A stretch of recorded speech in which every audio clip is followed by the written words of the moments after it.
what we hope will be an informative webinar focused on ensuring optimal pathways for all students.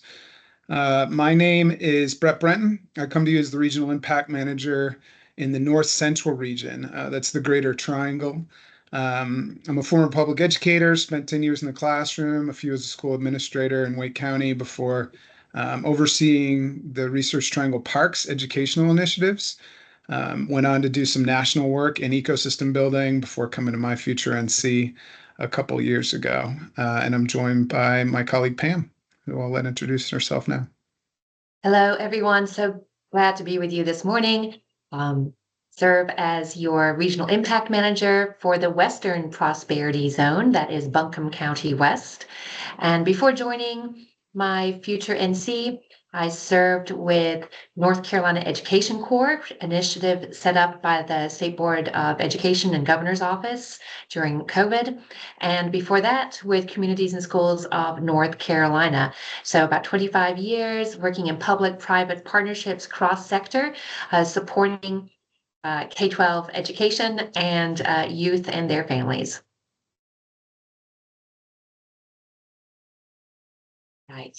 So I'll start us off giving a background to myFutureNC and the work that drives all of this. We are a statewide organization dedicated to improving educational attainment across the state.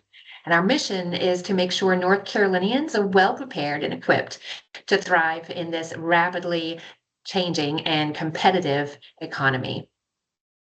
In 2019, the North Carolina legislature set up an ambitious goal for the state through House Bill 664. By the year 2030, we all aim for 2 million North Carolinians aged 25 to 44 to complete a high-quality credential or post-secondary degree, and you may have heard a lot about this in the last couple of years. This goal includes a strong emphasis on workforce credentials and certificates with the North Carolina Community College system, as well, of course, as the 2-year and 4-year degrees.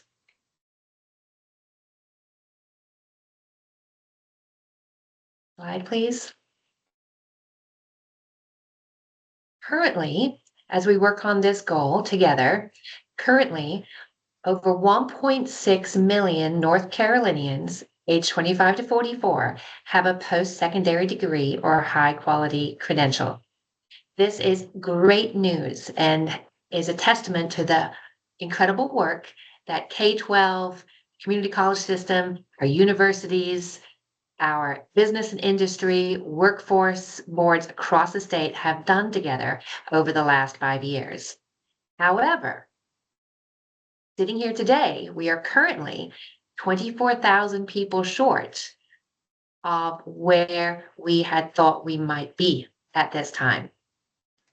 And if we remain on this same trajectory, by 2030, we'll be over 70,000 people short of our goal.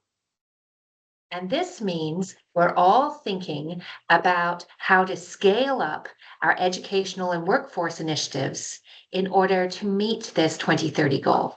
And we know, of course, that collaboration amongst our K-12, our businesses, our post-secondary institutions, our policymakers, this collaboration is essential to close this gap, meet this shortfall, and hit our goal. Because at the end of the day, this is about individual and family and state prosperity.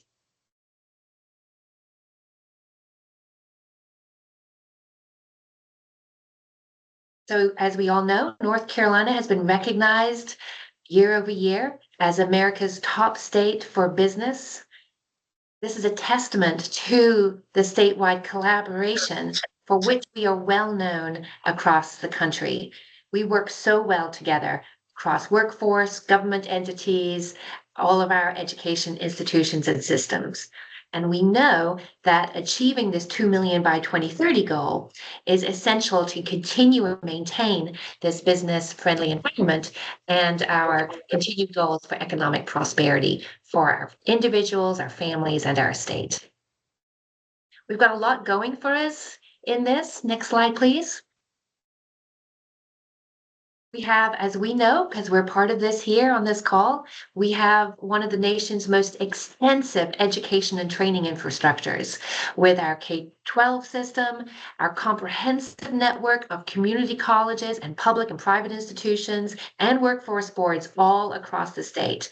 And this system working together is crucial for developing a skilled workforce and ensuring that smooth transition from high school into post-secondary attainment that will help us reach this 2 million people by 2030.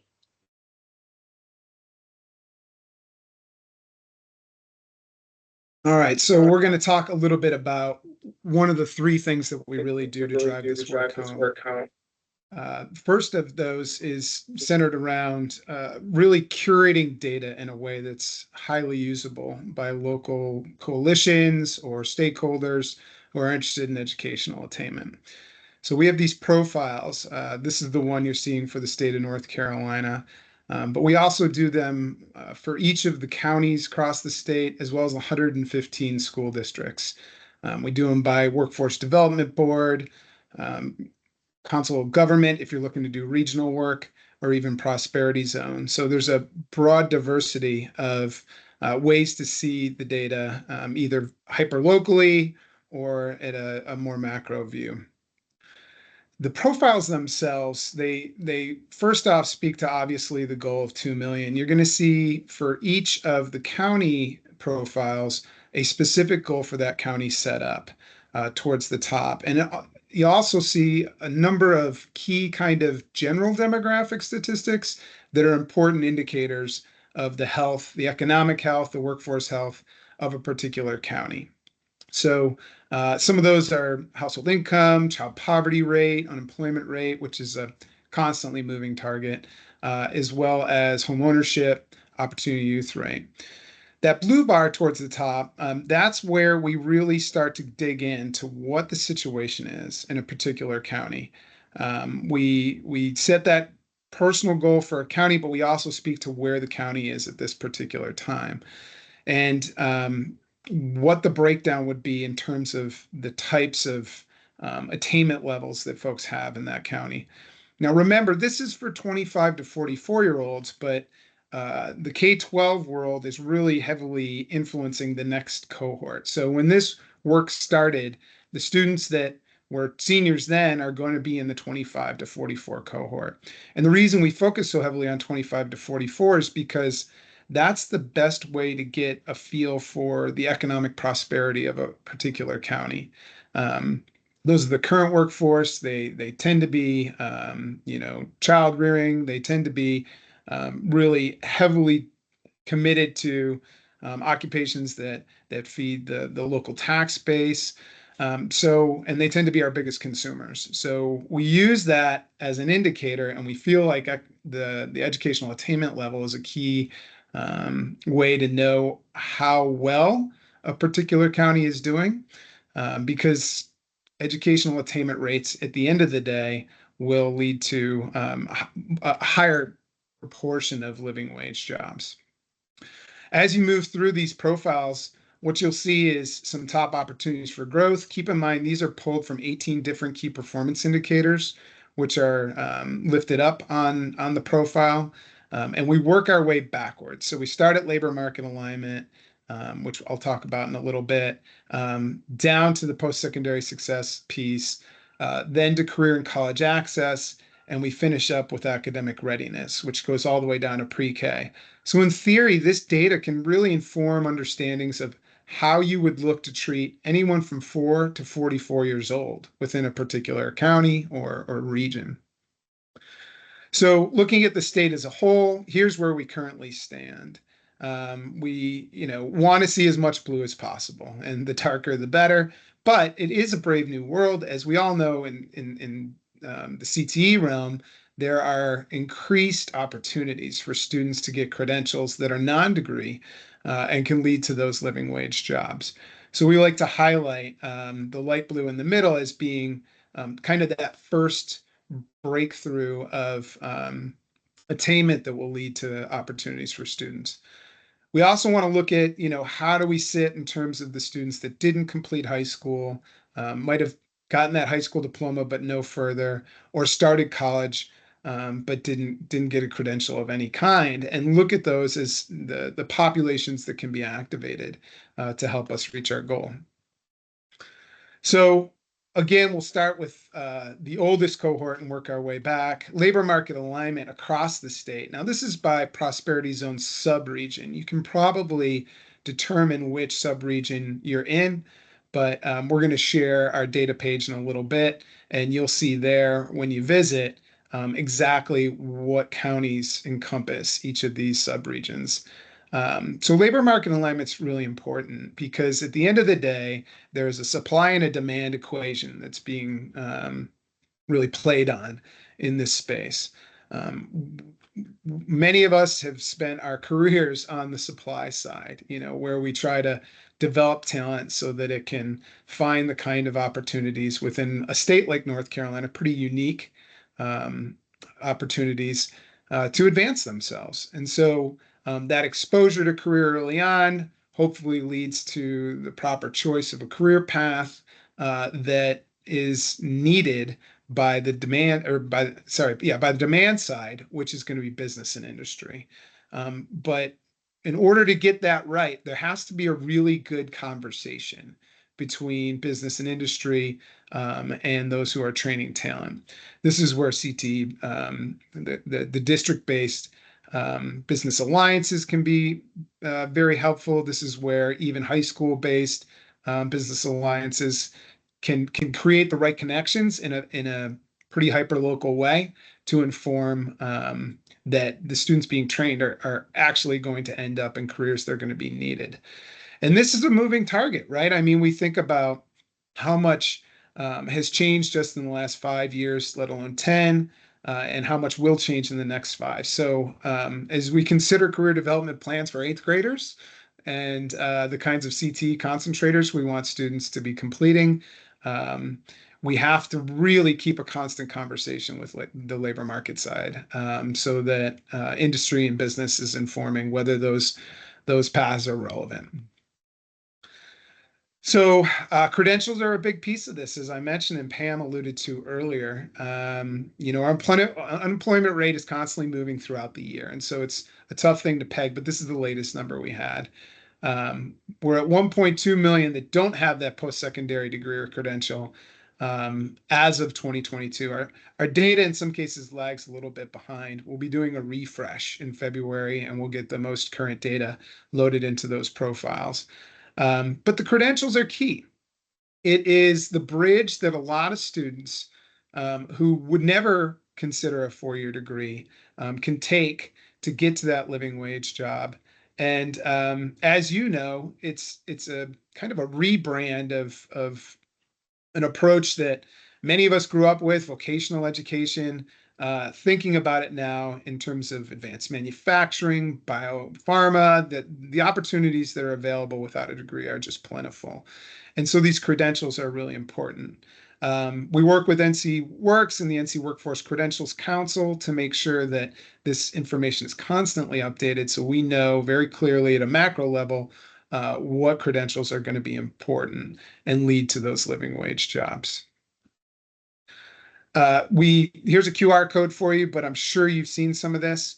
The council itself is really looking at those credentials in a way that is informed by all sectors. You see DPI included in here, so we want to make sure that we get the CTE voice at the table. We're hearing from the community college system, the workforce development boards who partner with many business and industry to understand the needs, as well as the Department of Commerce and the governor's office. So this is, again, an ongoing element and something that we try to steer all of the work towards in the credential space. The credential categories, I think these are probably something you're aware of, but I'll lift them up because I want it to be noted how we're counting credentials or what credentials we're looking for in the 25 to 44 count. Foundational credentials are great. There's a lot of different opportunities that are presented to students while still in school that can lead to the kind of durable skills that employers want to see, as well as some base level, particular industry sector skills. But it's essential credentials and career credentials that ultimately lead to those jobs.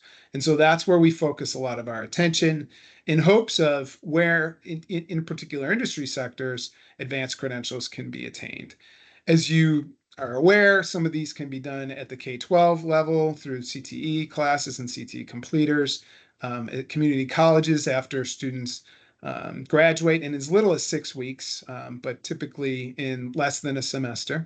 And then with employers, you'll see a lot of employers offer up credentials as well. So it's a tricky space. And the reason being is because while K-12 is counting the completers that happen, the credentials that can get attained, community colleges are doing the same. So much of this is driven by business and industry, and there is no single place, no clearinghouse that counts what credentials are attained. And more importantly, one person can complete multiple credentials. They can stack those credentials for career advancement. And we're trying to count individuals, not necessarily the credentials. But still, this is a huge piece of our work. It's the centerpiece. And again, something that probably even 10 years ago wouldn't have been such an area of focus. So the 5-star jobs information, we work with nccareers.org to make sure that we're highlighting job opportunities. I think this whole career development plan mandate that's coming to K-12 schools or has arrived at K-12 schools is going to align really cleanly with what's happening at NC Careers. I know many, districts use Zello and other platforms to really help with career exposure and career consideration, pathway consideration for students. But this is another nice complement because it speaks to the two things we're looking for, really three. First off, the growth of that particular job field, the number of jobs that are going to be available, and then the income, the standard income, as well as the educational attainment level. So we give you a sample here because we want you to see, obviously, that there's a lot of different paths to get there to that living wage salary. So kind of scaling back to post-secondary, which Pam talked about, what a strong network we have in North Carolina. We look at the certificates awarded at the community college level, along with the associate's degrees and bachelor's degrees. We look at the broad swath of institutions of higher learning that are offering these, look at the connectivity. There's a lot of work that happens in making sure that, like with NC College Connect, that there's clear pathways for students into many of the institutions of higher ed, the NC Promise program, but as well looking at the transfer opportunities for students. So all this fits into that broad statewide ecosystem that we have to really curate on a constant basis to make sure it's relevant. And then some data on adult learners, which are a huge focus for us. But also that persistence rate. How are students doing as they leave high school, make it to that first year of higher education, whatever it looks like for them, and then the completion of a degree or certificate. So the fact right now that we're at 59%, by the time most of these students are 24, maybe 25 years old, before they enter that 25 to 44 cohort, shows you that we've got some work to do. Backing it down to the K-12 world. So with college and career access, you're going to see on these profiles a highlight of what post-secondary credit rate is being achieved at a district level, in a case where the district overlaps the county, at a county level, and in this case at a state level. So we're in a position where we want to value AP classes. We think that is great rigor for college students. Gets them ready for 4-year paths, can complete if they get a qualifying score, on the AP exam, some college credits, but also looking at the CCP pathways and the CTE credentials and completers as a big piece of this. So your work is very central in how we're looking at the college and career access piece. And then the other piece that we spend a lot of time on is the FAFSA. FAFSA took a hit. It took a little bit of a hit in COVID, but we came out of it pretty well. But with last year's transition, there was a lot of students who did not complete. And what's very interesting, I just saw data on this the other day. There is a parallel between the number of students or the drop in percentage of students who didn't complete and the drop in enrollment in institutions of higher learning.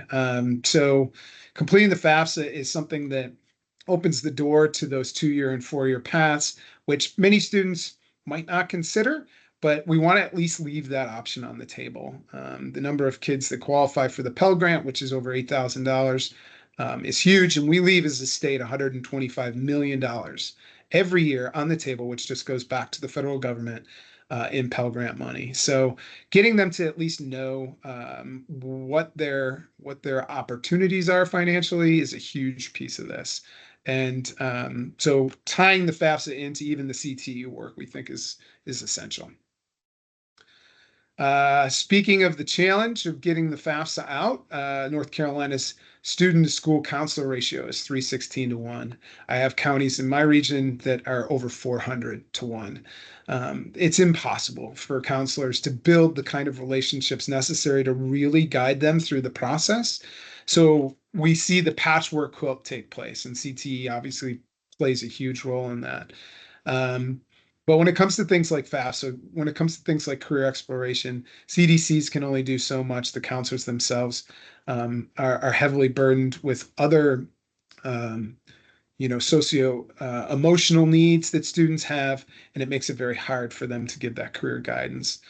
Another challenge that we're facing, and this is kind of a post-COVID number, it continues to go down, and I'll be interested to see last year's data, but the fact that, we still have over a quarter of students across the state that are missing 10% or more of school days. As we all know, you have to be there. You have to be in the educational space, whether that's the classroom or in electives or work-based learning experiences, in order to really push yourself and your confidence into a place where you can prosper. So we work heavily with organizations that are trying to bring that number down. And then the dropout rate, it's low percentage wise. And, 2% is still a lot, right? 1 out of 50 kids dropping out is a lot, but it's something that we obviously want to see that 95-31 get down to 0. And that means a relevance play. We have to make education relevant for the students that come through the system, especially as they enter middle school, when so many of them start to gain apathy for the process. And that's where CTE can obviously play a huge role. Last thing I want to hit on, this is a group that has left your radar. Those dropouts will feed into it, but so will those students who graduate but don't have plans for any post-secondary work. And this is a group that we call opportunity youth. We give it that asset kind of framing instead of a deficit framing, because there's great opportunity with this population. The fact that 1 in 9, almost 11% of young adults aged 16 to 24 are not working and are not in school is something very concerning. Now, many of them have good reason for this. Some of them have become caregivers to families. Some of them have become mothers. In fact, what's very interesting, a lot of people, when they hear this, they picture the kid, the young man in the basement at mom's house, still playing video games all day and being enabled. And I'm sure there's a number of those. But what happens, interestingly, in this statistic subgroup, is that at 20 years old, the gender majority flips. It becomes a majority female. So, there are good reasons why a number of people would fit this category, but the number should not be 1 in 9. We need to at least half that number. And again, the relevance piece is huge for that. So even though they've left maybe the K-12 setting, they never entered the community college setting, and they've never hit the radars of workforce development boards, there's a lot of work being done to try to identify who these opportunity youth are and to try to activate them. And sometimes coming back, whether it's for a GED or because, there's a CTE program, that's attractive to them can be the way to do that.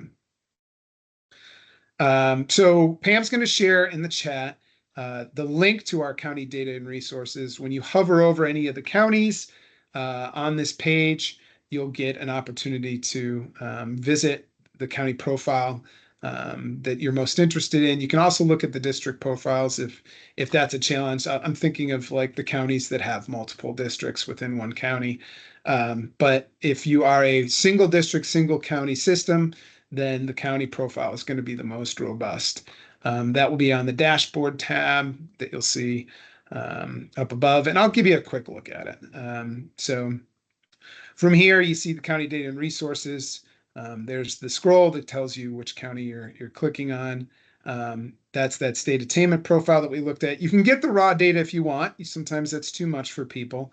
But you can also look at the workforce development boards, the prosperity zones, which are again split into 8 regions. We'll show you what that looks like in just a minute. And then what it looks like when you jump into a county. So here's Guilford's. Again, it highlights for them at the top what their see if I can make that a little bigger. There you go. What their goal is that we've assigned based on their portion of the 2 million. That demographic information, their key educational attainment, their surfaced opportunities for growth out of those 18 key performance indicators that we track down below. So all in all, it gives a pretty nice view of this. And for us, this is hugely important because what we want to see at the end of the day is that we hold on, there we go. Is that we build coalitions that are supported by these business councils, these CTE business councils that are supported by business and industry that have workforce development board involvement in higher ed, who can use the data to sense make, to determine what direction, first off, how do we align about what we agree is happening in our county, and then what direction do we take because of that? That's where Pam and I come in, and we'll talk a little bit about that later, so that we can bring the data to life and really build an ecosystem of practice around educational attainment that maximizes, at a minimum, gets you to the top of what's possible in your particular county. Oop, I clicked it again. So you're going to see here how it scales back to the 100 kids who walked into their freshman year of high school just a few months ago, and how that 14 to 24-year-old cohort is so very important for the future of the state. Our goal again is 2030. That was, let's live in the SMART goal world, right? We have to set a robust goal that everybody can wrap their head around. 2 million by 2030 is it. But the work will go on and on and on into the 2040s and 2050s, hopefully, after we're all sitting on front porches and rocking chairs, sipping lemonade or whatever it is we choose to do with that time. So we want to make sure that we're thinking about the segment that's about to enter that cohort, that 25 to 44-year-old cohort. So when you look at it statewide, here's the 100 broken down. 14 don't graduate within 4 years. Some will graduate in that 5th year. And keep in mind, this does not punish the early college kids, this statistic. But some won't, and we will lose them there. 36 won't, out of those that remain, won't enroll in a post-secondary institution within 12 months. For whatever reason, maybe they go right to work, but they do so without that credential that could advance their career. 9 won't make it to their 2nd year. This is something the community colleges and 4 years pay a lot of attention to. And 11 won't earn that degree or credential within 6 years out of what was left. So that leaves us 30 out of 100. And that 2 million by 2030 is trying to get us to 67%, 2 out of 3. So 30 out of 100 at 24 or 25 is not a good number heading into the rest. So real quick on this, why is it so low? Well, we've benefited from in-migration a great deal. People have moved to North Carolina with those pieces of paper, and that's great. But I don't think we want to hang our hat on that. This is a grow your own strategy. This is a way to get us to a place where we can look at our communities, the babies that were born there, and see them stay in the counties they were raised with a sense of, relative affluence and potentially even breaking cycles of poverty that weren't possible before we began this work. Looking at, again, the attainment gap across the state in terms of demographics, we see that this is something that has to be racially informed. We just have too much disproportion between educational attainment across ethnicity groups. And so that informs a lot of our work too, and who we choose to work with as a result. Although we're not saying no to anybody who wants to roll up their sleeves and do educational attainment work. And our policy priorities. So these are finishing the year. It's been an interesting year to try to affect policy, since even in the short term, no budget was passed. But what we do, we have a policy arm, and we, since to Pam's point, we were really created as a nonprofit because of a bill that was passed to create this state goal. So we try to get the ear of the General Assembly as often as possible.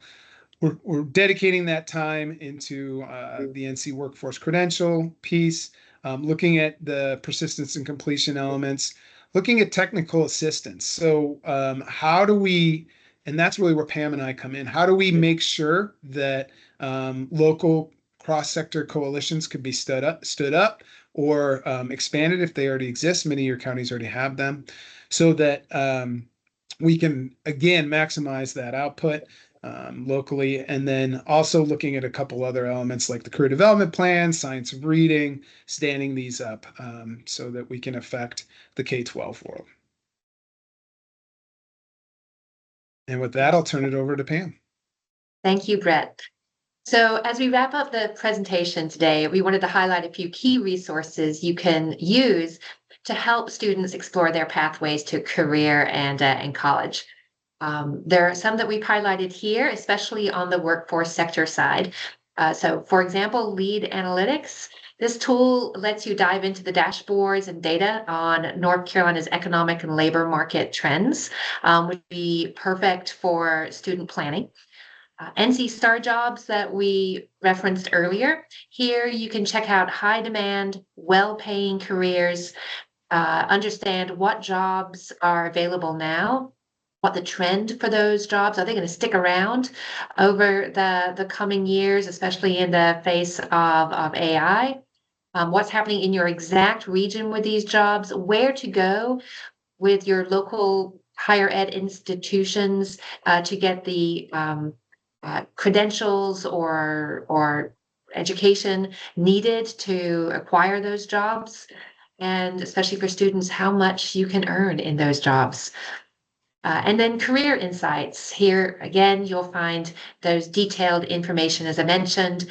Nurse practitioners is one example of this. We know that we have a real crisis in filling our healthcare professions across the state, especially in the western and in the northeastern regions of the state. So these are great tools.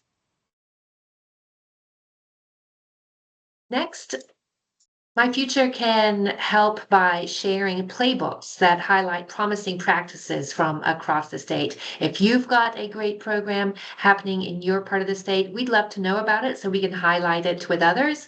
And when we find these, a number of them will work to create these playbooks. One great example of this, if you haven't heard of this already, and we may have someone from the area on the call today, is Surrey Yadkin Works.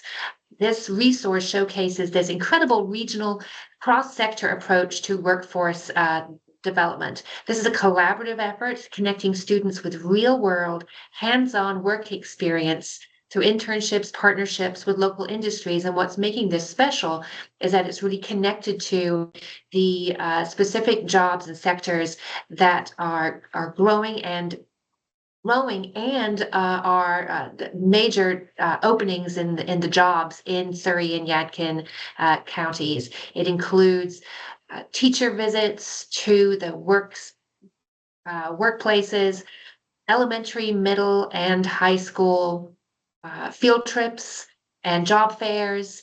It includes, of course, all of the CTE wraparound supports, and then job placement and paid internships. So it's an incredible collaboration amongst NC Works, the school systems, the business and industry, and the community college.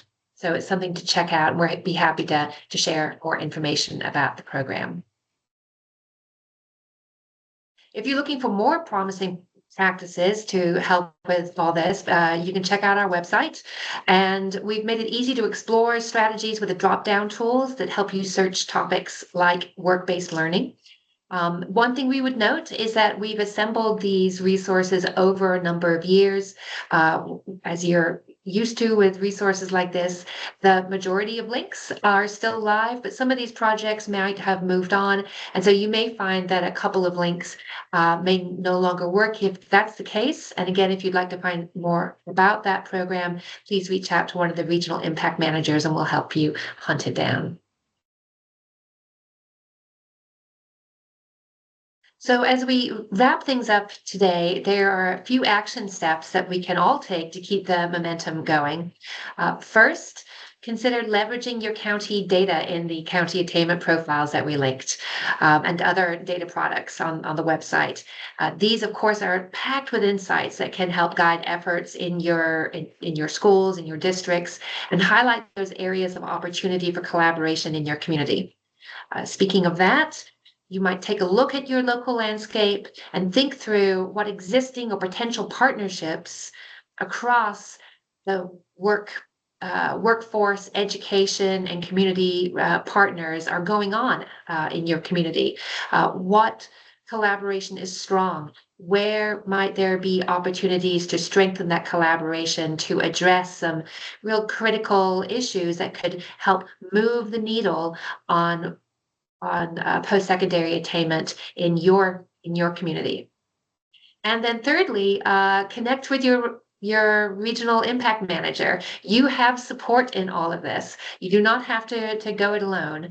We are here to help you connect the dots, provide guidance tailored to your specific area's needs, and you can use us as a resource to extend the efforts that you already have going on, so that together we can really drive change. And so here's the team ready to support your work. There are, as Brett mentioned, there are 8 of us across the state. We're organized by the state's prosperity zones. We live where we serve, and so we know your areas, the nuances of our regions, how our counties work together, who is doing what, and how we best play together. So we're right here with you in this work. Whether it's connecting you to resources, really helping facilitate new partnerships, or just thinking through having a thought partner about how we might grow impact, we're really here to help you. So please do not hesitate to reach out. We're really eager to collaborate and support the great work that's already underway with your leadership already in the CTE sector. We're all in this together to advance educational attainment, and we're excited to be working with you. And now we're going to hand this over for a little question and answer time, with the time we have left available. And as we open this up and hand this back over, we might just plant the seed of to get started in terms of how do you use data to inform decision making in your role. So that might be just something to think about as we open up Q&A. Thank you, Brett and Pam, for such wonderful information. If there is someone that would like to come off the chat and answer their question or ask a question, please do so. Beth, I think maybe you're going to say something.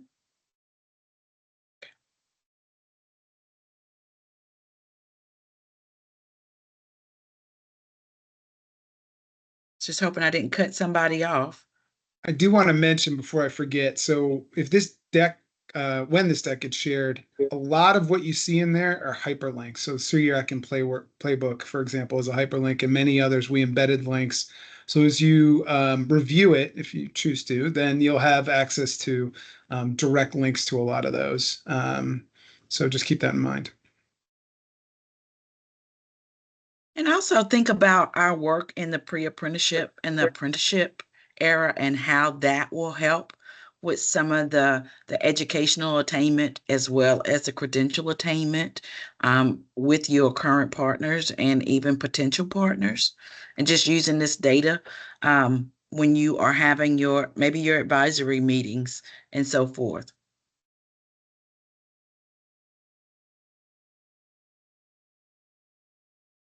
That's right. And we're often thinking about, you're thinking about this, what evidence of cross-sector collaboration that's really centered on this educational attainment is going on in your region and community. So be thinking about, we're curious about what is already happening in your region. Yeah, and I'd be curious if someone was willing to volunteer. If you see evidence of a coalition, what sometimes this is, we say the students need to see it to be it. Sometimes the cross-sector folks need to see it to be it too. And I just love to know if there's anybody attending who is part of a cross-sector group that's really focused on broad educational attainment, or if you have a CTE Business Advisory Council that is just high flying and really doing work that feels akin to what it is we've described today.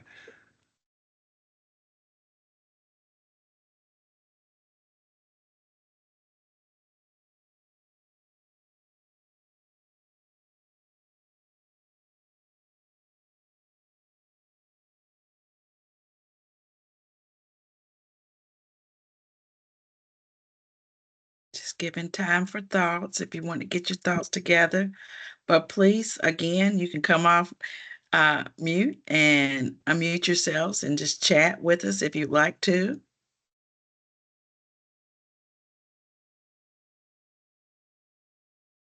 You guys know that we use the CLNA, and part of that CLNA process is looking at labor market data. So we're doing it. We're doing it in our schools already, and we're talking in our advisory council meetings about looking at how we line up our CTE programs with that labor market data and ensuring we're addressing needs. And, we've got the future talent pipeline present in our schools. We're talking about these students right now that will fill that 25 to 44-year-old group that was referenced earlier. And I think we're doing a lot of great things in CTE that is going to address some of those shortages like they mentioned. But it's always good to hear specifics. And, in these sessions like that, when one person can share something specifically that they're doing, another person can grow and benefit from those sharing, from the sharing of that information. So no pressure, but again, this is a session where we encourage you to share what you're doing. And at a minimum, just know that you have a resource in the 8 of us who's willing to walk alongside you as you think about what's possible beyond the work that's already happening. But to the end, earlier we mentioned that we're available to support collaboration, and we have a set of tools that we are using across the state.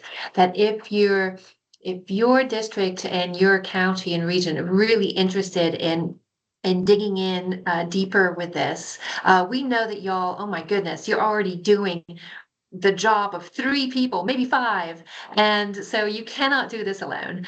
But we're able to help facilitate, really help launch some local collaboratives in your area to help move the needle on this. So really helping bring people together to think through what are the key issues, what does the data tell us, and then how can our communities move to action to provide more opportunities for our young people and our adult learners. And we can help with that. We've got some tools. So that's just something to think about. If you really feel like your community is ready to move forward, we can help. Nathan, you have your hand raised? Yes, ma'am. I'm from Lexington City Schools, and we have a great partnership with Davidson Davie Community College, and we are definitely trying to move forward and align our CTE program with the needs in this community. We have run in. It's getting started has been a frustration. Well, I mean, we're in the process, but it just we run into a lot of barriers. And like you were talking about the Surrey Yadkin Works paid internships, we have had on a very small scale paid internships in the summer. But like where we see a need is the advanced manufacturing that is booming in the area. Getting kids involved in that during their high school years has been a challenge because I know laws exist that high school students can be involved if they're in a program. Those laws exist, but like to get these organizations, these companies to agree to bring in kids as interns to spark that interest, to just show them that manufacturing can be a great career to go into. It has been a challenge, and I don't know how to make that work. Well, Nathan, I would say first off, it's absolutely true. One of the biggest things we're trying to overcome is companies' reluctance to open their doors to people under the age of 18. Surrey Yadkin wrestled with that and was able to overcome some of it, but there's state laws that limit the extent of it. To your point, once they're in an internship or an opportunity like that, it tends to grease the wheels, but that's not going to help with exposure, which is, I think, what you're speaking to. Like, how do we even just expose kids to what these careers are and what these companies do in a way that will put them on that path where they're going to pursue, apprenticeships, internships, work-based learning opportunities. But in a way, you've really highlighted where the conversation needs to happen, right? So business and industry, and it's the supply and demand piece, right? So the supply crowd and the demand crowd need to be able to come together and say, if we can't do this, then what can we do? Where is there a common neutral ground? Can we use Davidson Davie Community College as a space where we can start to bring in some of this equipment in a less safety involved way so that they can start to experience it? VR has been great at this too. I was out in Rocky Mount yesterday, and it's probably the third time this fall that I've seen VR starting to be instituted as a way to overcome the exposure obstacle that a lot of school districts face when they're trying to get their kids to understand what these jobs are potentially capable of.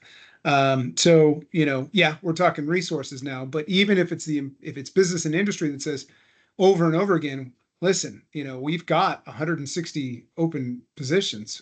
We can't fill them, we can't recruit to bring them in. What do we do? And they're just throwing their hands up. If you start to come at it with some of those first ladder rung pieces, like, well, let's look at the spaces that we have. And I believe Preston Roseborough is y'all's regional impact manager. He'd be great at this. But let's look at the spaces that we have that we can activate. Let's look at the technologies that we can use just to try to get, it's gateway, right? It's all gateway. We're trying to open that gate wide so they can at least get a look at what's on the other side. And I think there is a bit of a snowball effect that happens when, if a student is authentically going to really attract to that career, then the right level of exposure will do it. The one thing I'll mention though, Nathan, is like, we got to be careful about pushing kids into careers that they don't want to be in. Supply and demand is a two-way street, right? We can't just say, well, company X moved in and this is what they do, and they're going to save the community, and so let's gear up everybody to, build the widget that they make. It's not going to work. You're not going to catch everybody where they are. So the best we can do is the exposure piece. We can make sure that kids that especially haven't already predetermined if they're on a 4-year path and are going to be workforce ready before they turn 20 years old, if they can at least be exposed to as many of these direct opportunities that are possible, and see what kind of level of activation happens.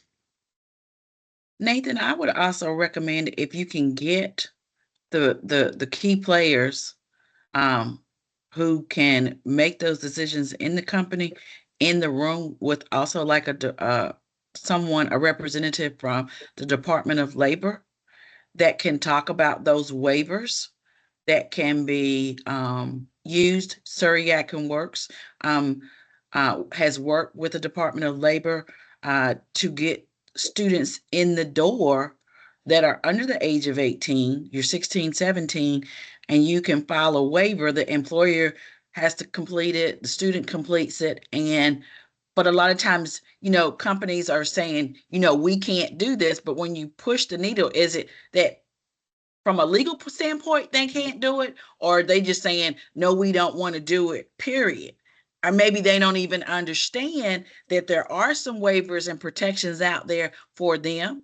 And we also share with them that, as a school system, we have insurance protections for our students as well, right?